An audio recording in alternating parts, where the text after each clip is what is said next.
আসলে মূলত হচ্ছে এই অঙ্কগুলো কিন্তু অ্যাকাউন্টিং ইকুয়েশনের অঙ্ক, ঠিক আছে?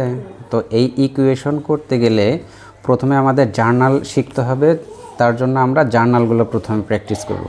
দেখেন, প্রথমে লেখা আছে মিস্টার আমির ইনভেস্ট টাকা 1,50,000 ইন হিজ বিজনেস। তার ব্যবসায়ে তার ব্যবসায়ে কী করেছে আমির সাহেব 1,50,000 টাকা বিনিয়োগ করেছে, তাই না? এটা জার্নাল কি হবে? Cash debit capital credit, cash debit capital credit. এটার আমরা যদি ন্যারেশন লিখব কি, to record invested cash in the business. Good. এরপরে purchase equipment for cash. Purchase equipment for cash মানে নগদে যন্ত্রপাতি ক্রয় করা হলো, হ্যাঁ, 70,000 টাকা। তাহলে এটা জার্নাল কি হবে? ইকুইপমেন্ট ডেবিট আর cash credit. To record purchase of equipment for cash. Good. এরপরে supplies purchase on credit. On credit মানে কি? বাকিতে, তাই না? তাহলে বাকিতে সাপ্লাইজ ক্রয় করা হলো। সাপ্লাইজ হচ্ছে এক প্রকারের সম্পদ, তাহলে সম্পত্তি বৃদ্ধি পাইছে, তাই না? তাহলে সাপ্লাইজ ডেবিট আর অ্যাকাউন্ট পেয়েবল ক্রেডিট। আমরা জানি যে কোনো প্রকার খরচ যদি বাকিতে হয় সেখানে পাওনাদারের সৃষ্টি হয়, তাই না? আর পাওনাদার ইংরেজি কি? Account payable. এটার জার্নাল হবে সাপ্লাইজ ডেবিট আর অ্যাকাউন্ট পেয়েবল ক্রেডিট। আমরা ন্যারেশন লিখব purchase of supplies on account. এরপরে সার্ভিস প্রোভাইডেড ফর ক্যাশ। সেবা সরবরাহ করা হয়েছে নগদে। তাহলে ক্যাশ ডেবিট আর service revenue credit. To record service revenue for cash. আচ্ছা, service provided on account. On account মানে বাকিতে, বাকিতে সেবা সরবরাহ করা হয়েছে। তাহলে এখানে জার্নাল কি হবে? Account receivable debit service revenue credit.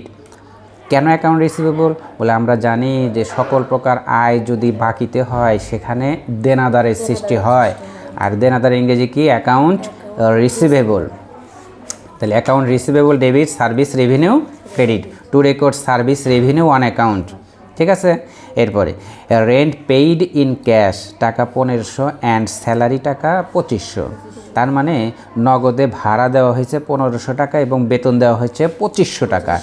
তাহলে এক্ষেত্রে আমরা জার্নাল লিখতে পারি rent expense debit 1500, salary expense debit 2500, আর ক্যাশ ক্রেডিট দুইটার যোগফল, ঠিক আছে?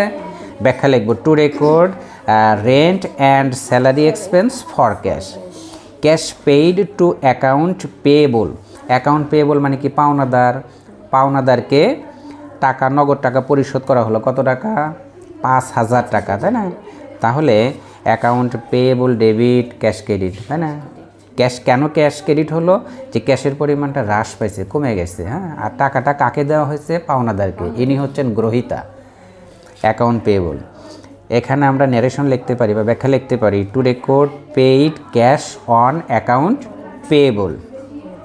এরপরে receive cash receive from account receivable. দেনাদারের নিকট থেকে ক্যাশ টাকা পাওয়া গেল, তাহলে ক্যাশ বৃদ্ধি পেল।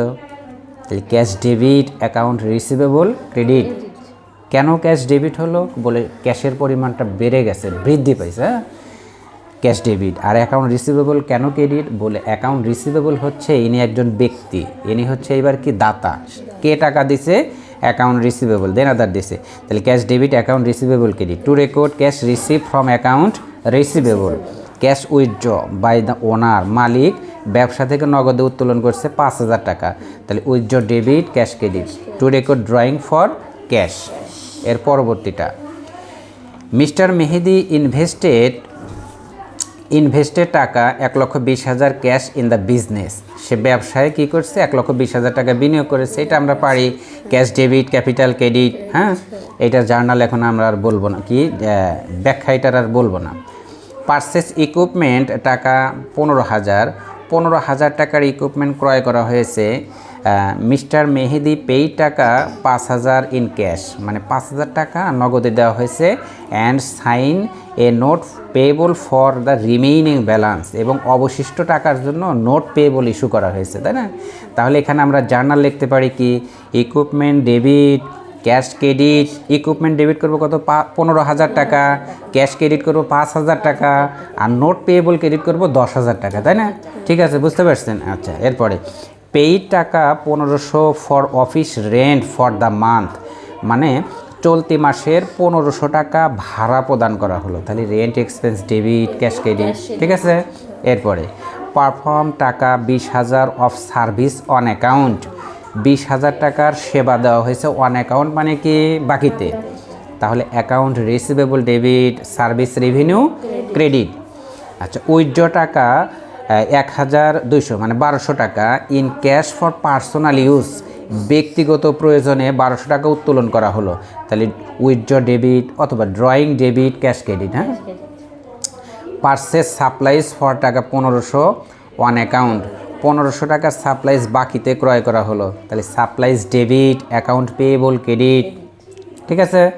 আচ্ছা, রিসিভ ক্যাশ টাকা 8,000 of service provided on January 7 তারিখে 20,000 টাকার সেবা দেওয়া হয়েছিল, সেখান থেকে 8,000 টাকা নগদে পাওয়া গেল, তাই না।